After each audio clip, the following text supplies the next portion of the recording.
Алло. Алейкум ассалам. Санжар мырзанын элизи болосузбу? Ооба, мен. Азамат болот. Санжар мырза менен чогуу жолдо кетип барат. Байкеңиз жол кырсыгына учурап, азыркы учурда ооруканада. Тезинен акча каражатын отургузуңуз, бул жакта операцияга акча керек болот. Дал ушундай үндөр айрым жарандарыбызга тааныш болсо, айрымдарыбыз бул куру сөздөргө ишенип, алданып жүргөндөрүн көрүп эле жүрөбүз. Эгерде сиздерге мындай учурларда интернет аркылуу алдап чалган болсо, чоң сумма акча каражатын сурап, анда сөзсүз түрдө өзүңүз эрте чечим чыгарбастан милиция кызматкерлерине кайрылыңыздар.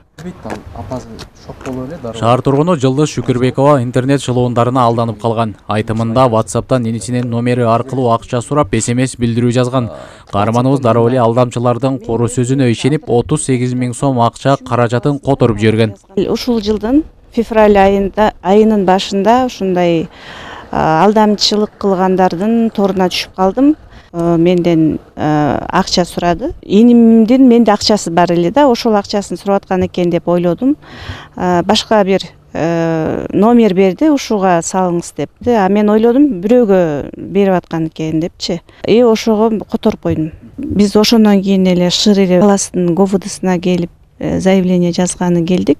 Бирок ошол убакытта дагы кайра жазып атты да. Анда уже 60 000 сом сурап атат кайрачы. Кайсы март айында, бир айдан кийинби ушул дело ачылыптыр. Мен аябай кубанычта болдук. Ошо абайлаш керек экен. Тез чечим чыгарбай, мында ушундай болгондо аябай шаштырат экен эмнегедир.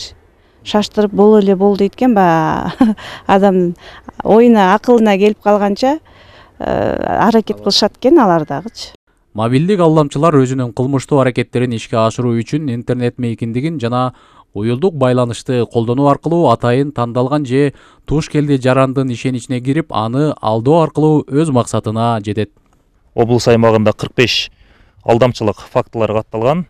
Бул фактылардын ичинен 37 кылмыштын бети ачылып, ачылуу пайызы 82,2% түзгөн.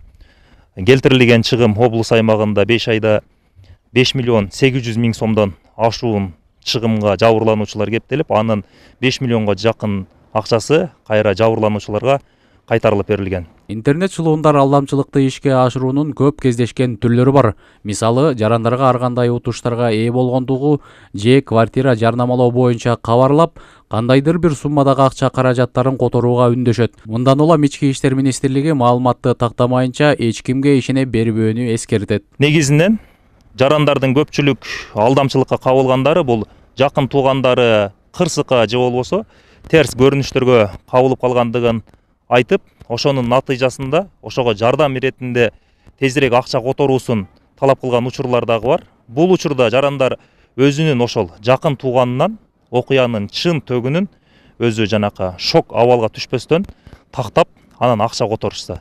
Себеби дегенде көп учурда жанакы шок учурунда, өзүн билбеген учурунда акчаны которуп коюшат да, кийин ал жаран менен байланышууга мүмкүнчүлүк жок же болбосо телефон өчүк болуп калган учурлар дагы бар.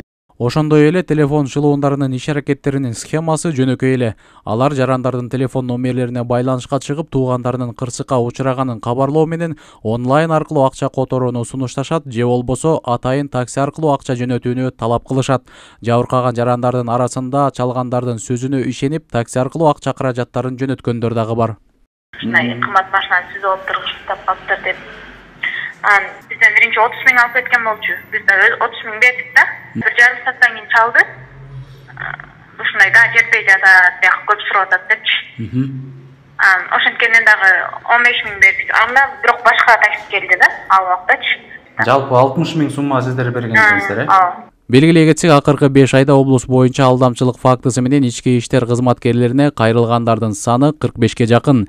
Эгерде сиз алдамчыларды баамдап калсаңыз, 24 саат бою иштей турган 102 кыска номуруна чалыңыз. Арыскелди Музаратбек уулу, Калмурат Мейманбеков, Зина Акматова, Талас облусу.